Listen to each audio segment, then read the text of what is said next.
Do Something Different, a leadership podcast. We are taught that hard work and grit are the path to success. But what if actually doing less helped you accomplish more? Today, I am happy to have Guy Yalif with me. He is the chief evangelist at Webflow. He has joined Webflow after his company that he started and ran was acquired by Webflow. And that is one of 4 acquisitions that he has been a part of. And he has also worked at big tech companies with names such as Microsoft, Yahoo, and Twitter. I'm super happy to have Guy with us. He is a great guy, no pun intended, a great person, great business person, and a great leader. So Guy, welcome. Rusty, thank you for having me. It is great to continue our conversation with a short-time friend of 20 plus years. I know. So, Guy, you and I went to college together many years ago, studied engineering. But so let's rewind a little bit because I wanted to start with this idea that so many of us are programmed that the path to success is to put your nose down and just grind and work hard and crank it out. I'm just curious, where do you think that came from? I humbly believe it came from school, really, that it's the embodiment of jump through these hoops, work harder, and good things will happen. It's a little bit the American dream of, you come and here you have the opportunity to do hard work and good things will happen out of that. And we would then celebrate things like going the extra mile. Oh, you pulled the all-nighter and got something done. In particular, when we were in school and early on in our careers. Yeah, for sure. It is definitely celebrated. It is. And I know actually one of the things you shared with me, which I kind of thought was funny, was that you tracked your hours and not just like for a short period of time, but over years you tracked your hours. Where did that idea come from? It's been well over a decade. And although I think most business books aren't that great, I read Peter Drucker's The Effective Executive, and it suggested doing this. And for me, over time, it landed more and more and more because time's the one thing we will not get more of, right? Like startups fail because they run out of money. Time is the scarcer commodity. And so where time should go, that can shift in particular as a leader, right? I feel like the later we go in our careers, the more the needs get more and more diverse and heterogeneous week to week. I want to make sure I'm investing it in the right things. And so that time tracking, it sounds super duper onerous. It's not at all. The accuracy down to the minute, 5 minutes, even hour, it's just not important. You're looking for the broad trends. Did I devote my time and energy to the right thing last week? No? Okay, here's feedback loop. I thought I did. I didn't. Let me go adjust. So I think this is very interesting. And it's one of the things I talk about with my clients, which is the way you used to allocate your time is not the way you should be allocating it in the future if you want to keep growing in your career. Because as you advance, as you explained, your time allocation should change. So I'm curious, do you have categories that you've tracked over time? And how have they shifted? And was that intentional? Or is it just something that you saw when you looked back? They have shifted over time, and it has been, I think, like good goal setting, relevant to the moment at hand. And so a few months ago, shifted to tracking 24/7, not just the work hours, because I wanted to know, am I moving my body enough? Am I, doing the right balance of time to recharge versus time with family versus sleeping and other things like that? And so it absolutely has changed. In addition,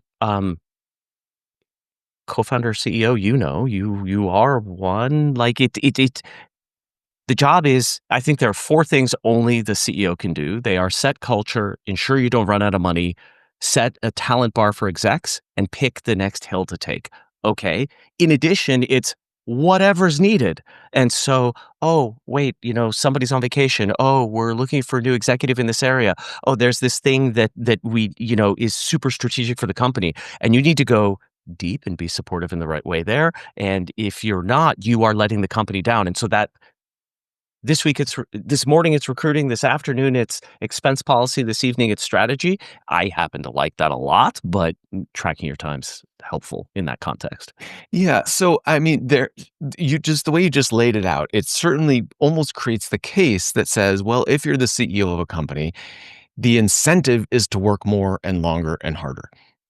because there are certain things that only the CEO can do, but then you also have to step in other particular critical areas.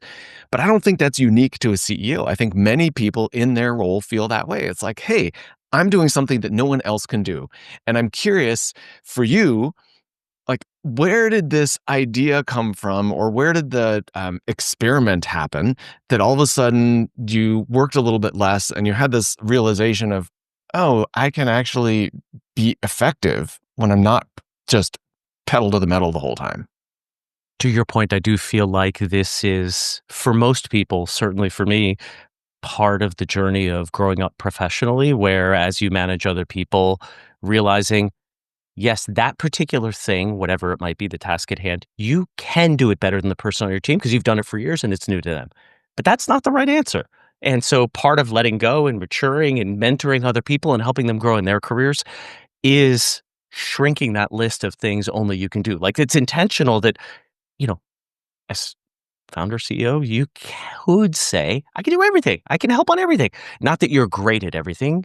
Hopefully you're hiring people that are much better than you at the given thing, but you can help anywhere. And to realize, no, there are only 4 things that only you can do. Everything else, everybody else can do. Literally everything else. There's nothing else only you can do. And um, in .com 1, I was employee 1 at a startup, had a ball. I averaged 80 hours a week for 2-3 years. This is from tracking it. Peaked at 135 the week we launched V1. Total self-actualization. Had a ball doing it. I was not married. I didn't have kids. I was in a different stage in life.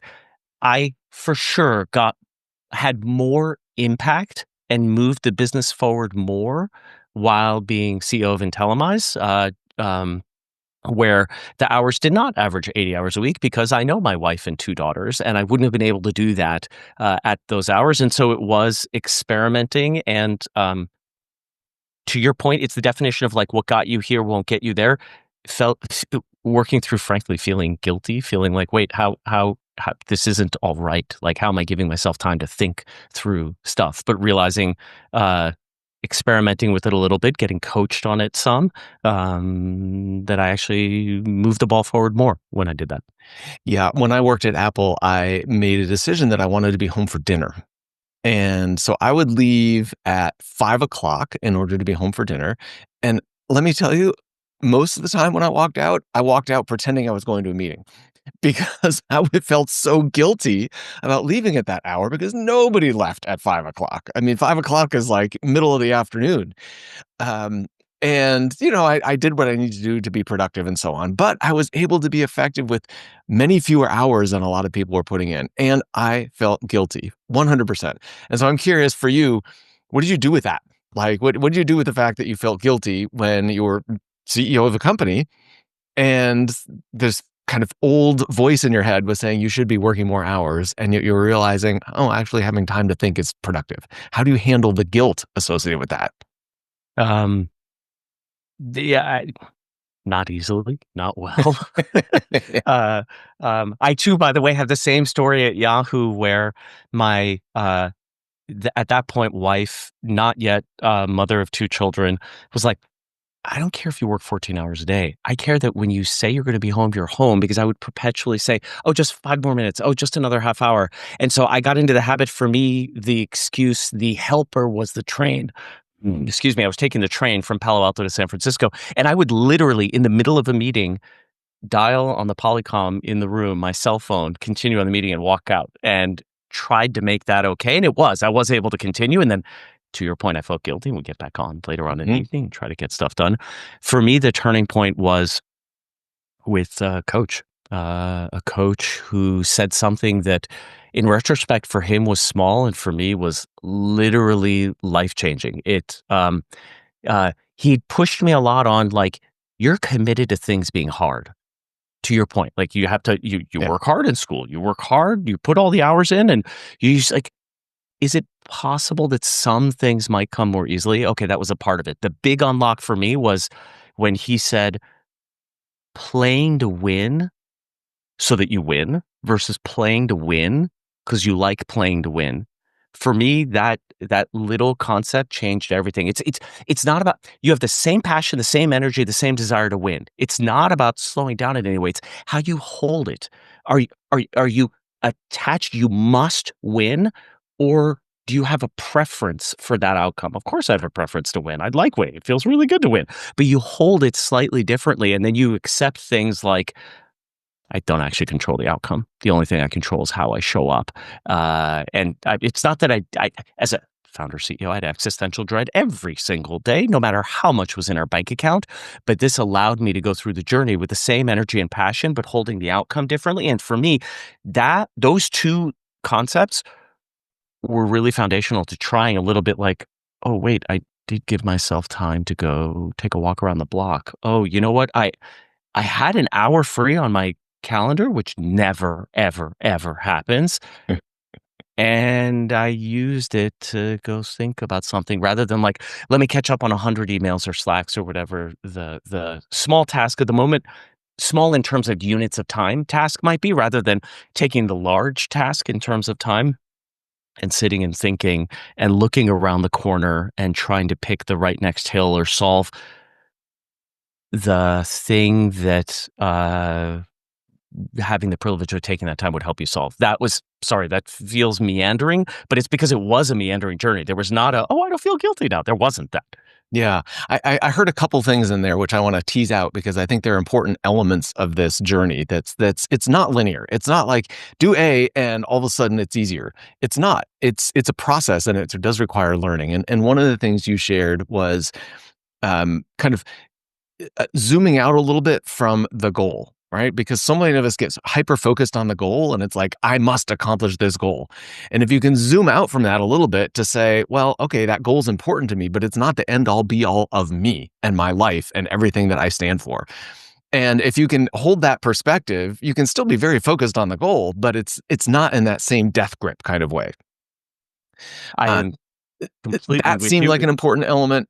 I think the other element that's important that I've seen, and I heard this come out in your explanation as well, Guy, was this willingness to tolerate the discomfort. Like, some of the things you're going to do are uncomfortable, but that doesn't mean they're wrong or bad. They're just different from what you've done in the past. But it still requires tolerating that discomfort because that's the step forward. That's the path forward. Great takeaways. And on the first one, not holding it with a death grip, I remember sharing this because I thought it was such a big positive deal with my VP of sales at the time. Happened to be a guy. He was like, you don't care about winning anymore? And I was like, no, no, no. I want to win just as badly as I did yesterday. I'm going to work with just as much energy as I did yesterday. To your point, it's the death grip. In my little brain, I would think, it cannot be that we don't win. Like that universe cannot exist. What do I do to help try to control that outcome? Because I want to win. I want to win for everybody who's associated with this company. Yeah. And holding that a bit differently and tolerating discomfort, that resonates completely. And it's guilty discomfort because you're like, I can't even talk about this to anybody. Like to say I wasn't working. Like I have to keep this private. Well, which is one of the values of having a coach or a thought partner or somebody a mentor or whatever, someone you can talk about it with. So I want to go to this this idea that you shared also as what you were explaining is when you have a block of time that for whatever reason is available on your calendar, do you spend it doing a bunch of little things or do you spend it doing a bigger thing? And I'm interested to hear your reflection on that and how much of that way you've allocated the time that's available to you has helped you to become more effective as a leader. I feel like I suck at this all the time because I will say, oh, hey, here's this bigger thing to think through that only over time did I realize having some unstructured time is important. I feel like this is why so often folks are like, oh, I was thinking about things as I got ready in the morning. You hear the story like, oh, in the shower, I was thinking about blah, blah, blah, blah, blah. And this insight came. To manufacture space to have that happen in the middle of the day is totally guilt-ridden. And yet, so many of us as leaders, regardless of the position we're in, like part of the job is to see around corners, is to use judgment, is to decide on the next hill to take. And that has an enormous multiplying effect on others because years or decades or centuries will be spent activating the choices you make. And so like I'll have times where I've tried blocking times. I recommend that to many other people. I utterly fail at it all the time, in particular because externally facing meetings with partners or customers. And so what I'll more often practically do is say, oh, there is this hour there. I'm going to, now that the calendar has slotted in with all these external things, I see that, I'm going to block that. And then to your point, Rusty, I will do my best to not look at Slack or email. But once I touch it, it's like Oh you yeah, get it sucks sucked you in in. and you're like, wait, just another one, another one. Oh, wait, no. Or oh man, I didn't like feeling so guilty yesterday. I felt like I was letting my team down because I hadn't gone through all my Slacks. And that there's some truth to that. I am letting my team down by not having gone through all of those. And boy, wouldn't it feel better to support my team than to think through this not urgent but important longer term strategic thing. And that I wrestle with all the time. I don't know if you do. Yeah, I remember when I worked at Apple, walking from building to building, and it was always walking like fast, right? Because I'm always running a minute late, and so I'm just like chugging from building to building. I remember on multiple occasions I would see Steve Jobs walking, just strolling around the facility, usually in a conversation with someone else. But he was not in a rush. You could tell it was this deep conversation. I could infer so much by watching them, and of course reading about him and so on. But it's doing exactly what you just described. And you think about someone like Steve Jobs, and you're like, well, of course Steve Jobs was doing that because that's what he was known for, seeing around corners and thinking deeply and all of that. And then you think, well, but isn't that what you want your leader to be doing? Isn't that exactly what you want your leader to be doing rather than sitting at their desk pounding out emails and Slacks?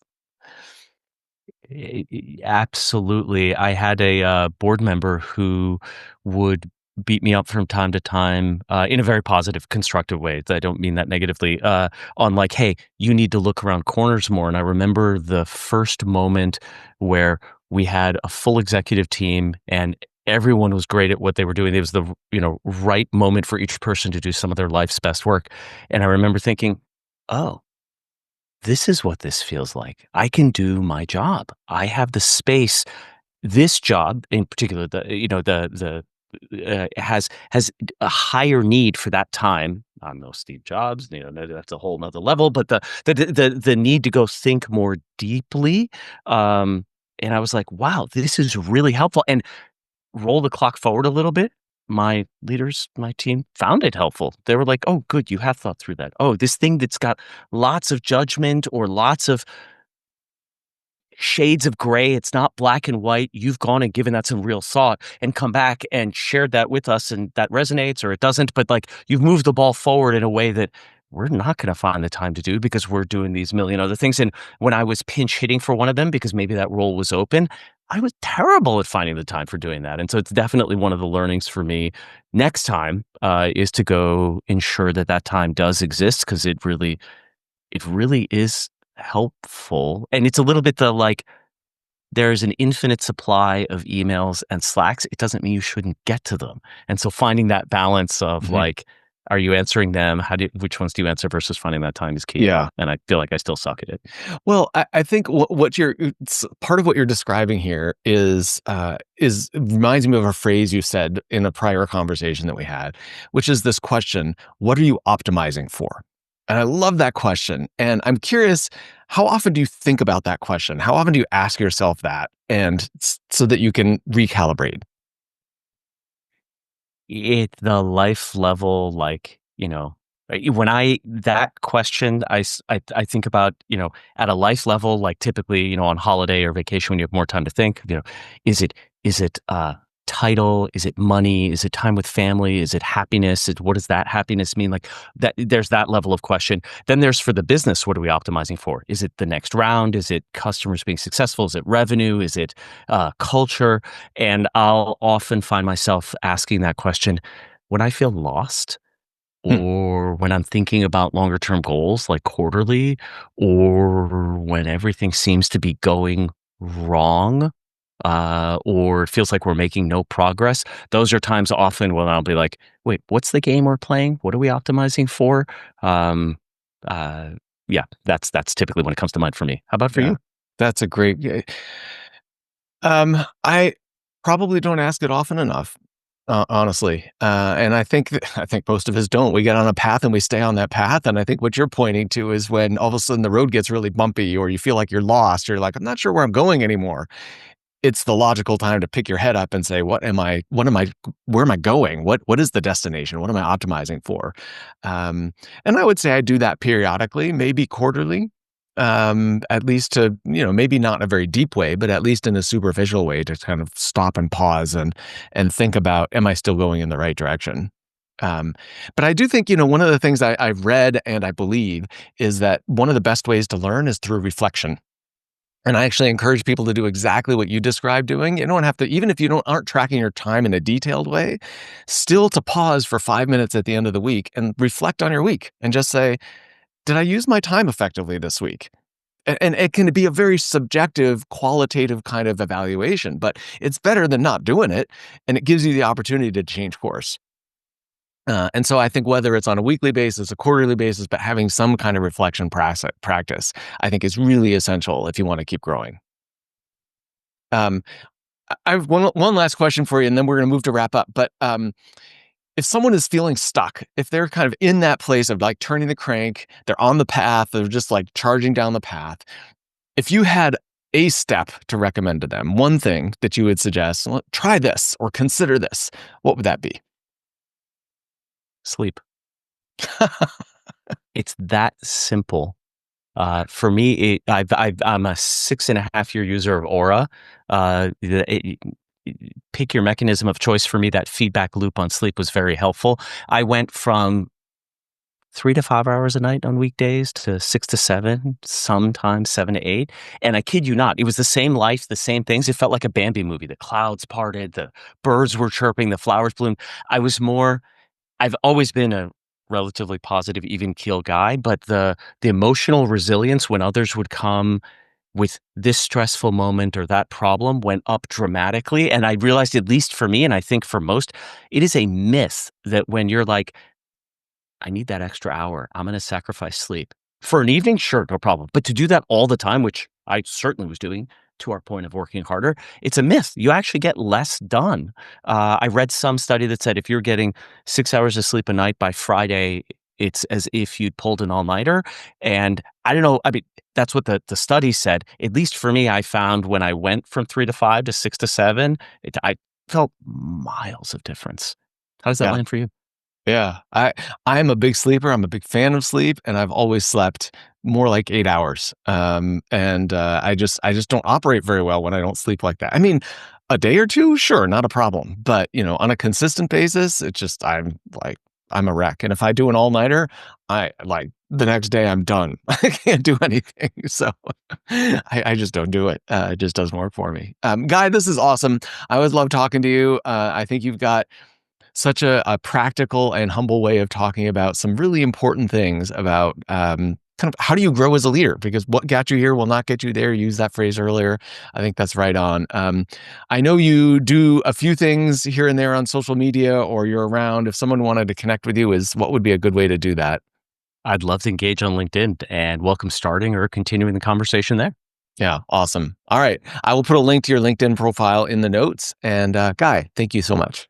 Rusty, thank you so much for having me. I appreciate being able to talk and compare notes with your humble, thoughtful leadership advice. It's great to talk with you. Thanks, Guy. Thanks for listening to Do Something Different. Make sure to subscribe, like, comment, and share with your friends. You can also find us on your favorite podcast platform. If you want additional content beyond what's on the podcast, make sure to follow me on LinkedIn and at my website, rustygaylord.com.